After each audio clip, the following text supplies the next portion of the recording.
Steven here on Betting in the Break. It is the show where we are going to get you healthy if you're down and if you are up.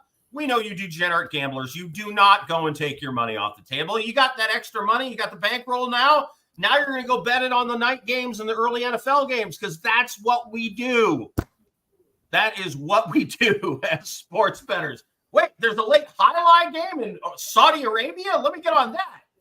Oh, man. I remember being in Vegas and watching horse racing from God knows where at 4 o'clock in the morning, and it was live wherever it was. And, yeah, that's just how we are, folks. That's sports gamblers, and we are proud of it. Joining us here, the manager of the sports book that I use, Scott Keyport, Little Creek Casino Sportsbook. How are you? I'm Going good. blind for Breeders' Cup bets? Yeah. I've been running around with the horses today, but now I'm going to have to bring back Korean basketball. We had Korean baseball. We had Korean baseball for a while so that we would have something live to bet at like 2 o'clock in the morning. That's awesome. But we didn't get enough action on it, so we dropped it. But maybe I'll bring it back just for you. Yeah, well, TVG, has horse racing from wherever in the middle of the night. Yeah, they go around the world. Yeah, just crazy. Rye Cape, otherwise known as, man, your name always confuses me. What are we calling you tonight? We'll just go with Tom. Tom McGreen. All right, we're going with Tom. Rye Cape was your gamer name, right? Yep. I don't know, Scott, if you know this, but Tom is a world champion in video gaming. Nice. I wouldn't get that far, but yeah, I used to be pretty good. Nice. Hey, if you're making money at it, you're at some certain level. Yeah. So there's that. All right. So still in doubt. I'm shocked at this. Georgia just went up by a touchdown again, but they're only up 27-20 on Florida. The Gators have not been great. And by the way, they're on their third string quarterback. They came into the game without their first string quarterback. Their second string quarterback got hurt. They're playing some guy who looks like he's 12, who is a transfer from Yale. True freshman transfer from Yale. Looks like he's 12 or 14 years old, and that's who they've got playing quarterback. But their defense, Florida Gators defense, has been just stifling Georgia. And Georgia's quarterback has thrown a couple more terrible picks. He's turned into a turnover machine. It's crazy. Anyway, I know, Scott, you were all over the Breeders' Cup earlier today. I'm actually having a really good day in college football. I'm 4-0 today with one more premium pick over at Winners and Winers to go tonight. And then I've got my NFL plays up earlier today for tomorrow. I only have 3, so I can talk about the rest of the NFL games. But let's start with the 4:30 kicks going off in about 12 minutes. Tom, you got a couple games for us, right? I do. I guess first we'll talk about the TCU Baylor game. So this is a blackout game. If you've never seen it, make sure you turn on your TV. It's pretty impressive. But, yeah, TCU has been a good team. Baylor kind of struggles at home. They are 3-1 against the spread at home, but they've lost their last 2. Both teams won their last 2 overall. TCU has trouble covering. They're only 2-6 ATS, while Baylor, as I said, is 3-1 ATS at home. They do have offensive potential. They can run the ball, but their passing is kind of inconsistent. TCU, on the other hand, has a strong pass game behind Josh Hoover. They get 330 yards per game. Baylor defense is good, but I think TCU offense is going to give them a test here. TCU run defense is going to be the key. TCU is 0-3 when giving up 180-plus yards. They are 5-0 when giving up less than that. Baylor has 3 wins against bad run defenses. So I think they're going to be able to run as well. TCU also gives the ball away. Baylor forces turnovers. I think they're going to get a lot of extra possessions here.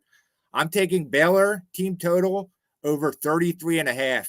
You can get that at a price of minus 115 is the consensus price. Okay, and just for people that are novice bettors, you can pick only one team and take either their over or under, just their scoring. I know what everybody sees is the money line and then the over under number for the combined total of the game and plus or minus points. That's what the three things that everybody are most familiar with.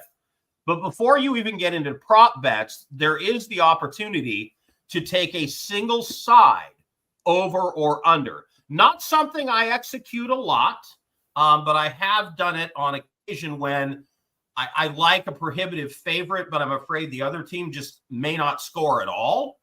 And so if you have a team that scores a lot and they're playing a team that just really struggles, maybe that 63.5 might look out of reach.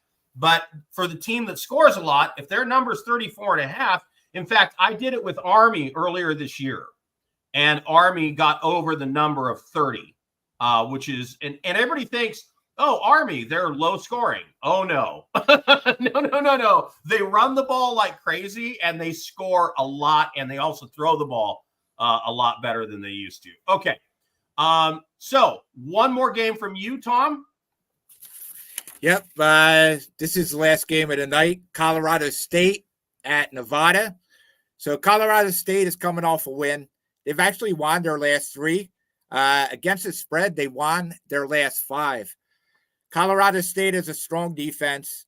Offensively, their pass game is hit or miss, but they have a really good running game with Avery Morrow. I think they're gonna want to run the ball a lot here. Nevada's defense is inconsistent. On offense, they have a problem taking care of the ball. They're going to have to rely on the big play, but I expect Colorado State's defense to be solid. As I said, the Rams have won the last three, covered 5 straight, including last 4 as a favorite, last 2 on the road. They won. All their wins were by at least 7 points. Nevada failed to cover in the last 2, and they lost 3 of the last 4 by 3+ points. I like Colorado State -2. The Flying Deion Sandersers there with the pick from Tom here on Betting in the Break. Scott, let's talk about a game that's close to home. Our Washington Huskies, who you can't bet on here in Washington State. Explain that rule to people. Oh, it's just when the legislature passed our gambling laws, they froze out in-state colleges. It's an attempt to, I think, protect the student athlete either from themselves or from, outside influences. I think it's a little short-sighted. Also those laws were passed before the NIL rules came about. So right. I feel like one day they might relook at that, but right now you can't. And it's just trying to protect the student athlete. I get where they're going with it. Saved me money last year when the Huskies were winning all the time, so I didn't mind it last year. This year, I wish we could do it. So USC is coming to play the Huskies, and USC has a habit this year of getting up 13, 14, 17 points and then losing. Washington has a habit of getting up and then turning it over, getting stupid penalties, just all kinds of miscues, missed kicks, blocked punts. Washington can't get out of their own way in some of these cases.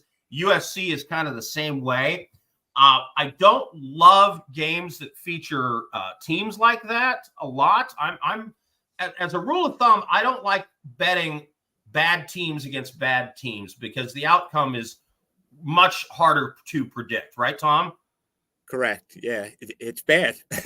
Yeah, I mean, you just you don't know, right? I mean, I much rather give me a good team against a good team, and I can make a better bet. And then the problem is, of course, when good teams play bad teams, you end up with really broad spreads, and there's no value on the money line because they're going to be something like -800, -1200. If they're a prohibitive favorite. And that's more college than it is in the NFL. You don't see quite the spreads. But, I mean, college, you could have somebody who's -5,000 when you have, like, Alabama playing Sister Mary's School of Titus. So, anyway, just all that being said, here's the way I can break this game down. USC has no pass rush, and the Washington quarterback struggles when he's pressured. When he's got a clean pocket, he's pretty good. Now, Washington is coming off a bye. This will be USC's 7th game without a break, 7 weeks without a stop, and they have made several cross-country trips and not done well in those games. They faded late, jump out to a 2-score lead, and then choke it back in the second half and lose. USC is 2-8 against the spread as a road favorite under Lincoln Riley. That's horrible.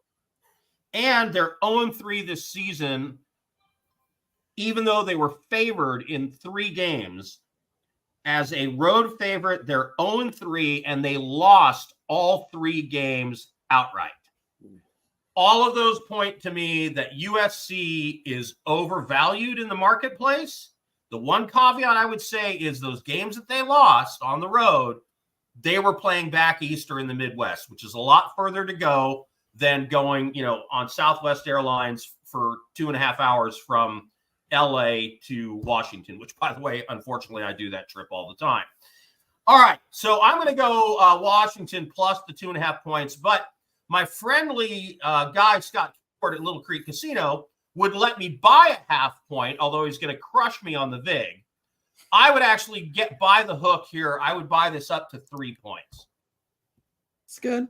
Scott? I mean, I couldn't let you do it in that one, but I'll let you do it in any other one. I mean, because you can't. But no, sometimes it's good to buy that half point just for that peace of mind. Yeah. So Huskies +3 or for the outright win. And then my other Pitt 6-1 against the spread against the SMU. The SMU, SMU, is 5-3 against the spread. SMU as a favorite is 3-3. They don't cover a lot when they're favorites.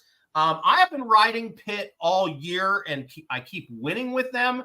So I'm not going to stop here. I am going to take Pitt plus the points at the SMU, who is not very good against the spread.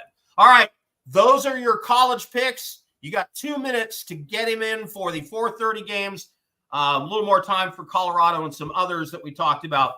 Let's talk a little early NFL betting tomorrow. Scott Keyport, are you seeing any big trends? Any teams that are taking a lot of action? No, I'm kind of looking at my numbers here. It's pretty even across the board right now. One of our bigger bet games is this Dallas-Atlanta game. Looks like, yeah, that one, it's actually pretty split pretty evenly. The over's coming in significantly more than the under, but the money line, the point spreads split pretty evenly. So just people looking to bet that game. And looks like we got a surprising little chunk on the Commanders and the Giants. I'm guessing I'm clicking on it here. Yeah, it's all Commanders. So we'll be Giants fans tomorrow. I actually have a premium pick on that Commanders and Giants game, and people might be surprised when they take a look at it. I have premium picks on the following games at Winners and Winers. So these are the ones I can't talk about.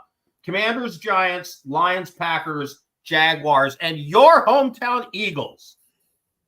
Tom. Yes. Yeah, we played the Jags. So it should be a cakewalk, but we'll see what happens.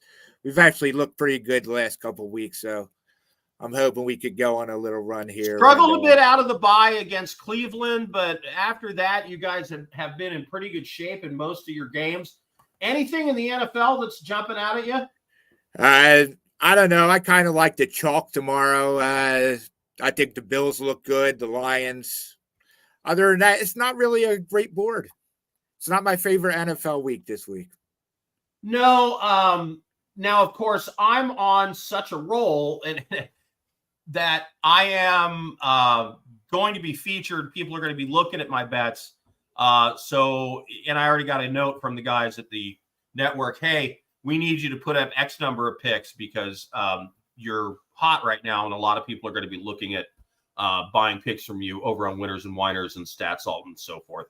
So I was my hand was a little bit forced, but I do really like the 3 games that I've picked. Just some notes on some other games. Chargers and Browns, the over-under is 42. Now, if it was still Deshaun Watson, I would definitely be on that under. Mhm. But with Jameis Winston, I'm actually less excited about that under. Tom, your feeling on that, if you can talk about it? Yeah, I think this offense looked good against the Ravens last week. The Chargers are a better defense. Yeah, that was the surprise outcome of the week to me. It's yeah, I guess so. But they have a weak pass defense, the Ravens. That's true. Chargers defense is strong, but yeah, I think this could go over here. I think the Browns are going to score some points. I think the Chargers are going to be able to run the ball against the Browns. I think if the team gets healthy, the Browns, they're getting stronger.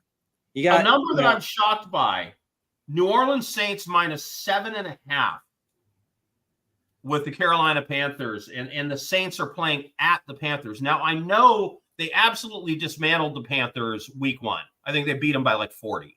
Mm-hmm. But the Saints have been decimated by injuries. Now, Taysom Hill is back. Derek Carr is back. A couple guys on the offensive line are back. They're still missing their center. Both their starting cornerbacks are out. Now, the problem is you got Bryce Young. Bryce Young, thank you, at quarterback, who has been terrible. And so maybe that's why. But I'd have the hard time backing the Saints at all because of just how bad it's been, Tom. Especially because their defense has been awful. Yeah, I guess looking at this game, it'd be another team total for me. Carolina cannot score. So that's a problem. Even against this beat up Saints defense, I think they're going to have trouble scoring. I do think that 7.5 is a lot of points for the Saints. I think but we've been getting crushed by road favorites all year long. So I don't know, does the trend keep going or do we keep getting killed by it? Now, you said, so Dolphins and the Bills, I don't want anything to do with, because I don't know when Tua is going to be fully not rusty anymore and back to himself, and whether or not the Bills are going to step on a rake again. They have a tendency to do that. Dallas and the Falcons, again, who knows in that game? I want to hold my nose and take Atlanta, but I did make a premium play out of it. I still might do something there. Denver, I sort of like them +9.5 at the Ravens, Tom. Yeah, I do too. This is the number 1 defense in the NFL. That's crazy. They don't get talked about either. Nobody talks about them. No. Bo Nix looks like an NFL quarterback. This Ravens team, we've seen them throw clunkers all the time when they're big favorites at home. They lost to the Raiders outright. Lost to the Browns last week. The Browns, yeah, exactly. I think it's too many points. Yeah, we got a lot of point spread bets on Denver. People are coming in on. Are they crushing the under? There. That one's over. Everyone wants the over again, but everyone always wants the over. Be courageous. Take the under. I don't know if I love the over in that game. And then finally, we'll just talk about one more. The team that has screwed me 2 weeks in a row on bad late beat covers, the Las Vegas Raiders, are playing the terrible Cincinnati Bengals. The Bengals might have one of the worst defenses in the NFL, Tom. Yeah. Is the Raiders offense good enough to score against them?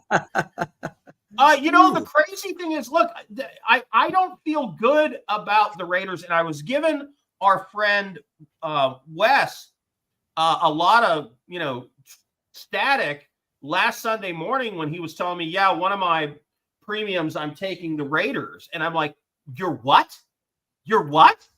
And sure enough, I went the other way on that game, and I had it, and the Raiders score a late garbage time touchdown and backdoor the cover on me. And that's 2 weeks in a row that they've done that. So, no, would I be surprised if they – and remember, 2 weeks ago, they kicked a field goal when they were down by 11. And I'm like, no, they kicked a field goal when they were down by 8. Mm-hmm. And I'm like, what are you doing? Because you have to get a touchdown and a 2-point conversion to tie the game. It was absolutely inexplicable, but we know what it did do. It covered the spread. So I do wonder about the Vegas teams sometimes. It's like, maybe they're a little too close to the bookmakers. Just saying. All right. We're 1 minute over time of our 20-minute betting in the break time. Scott Keyport, get some rest. I know you're pulling incredible hours there right now. Thanks, Loud. Yeah, and Tom, we will see you tomorrow night here on Betting in the Break. Once again, 4:15 Pacific, 7:15 Eastern, giving you live advice, getting you ready for the late games. I'm Loud Esmond. Until next time.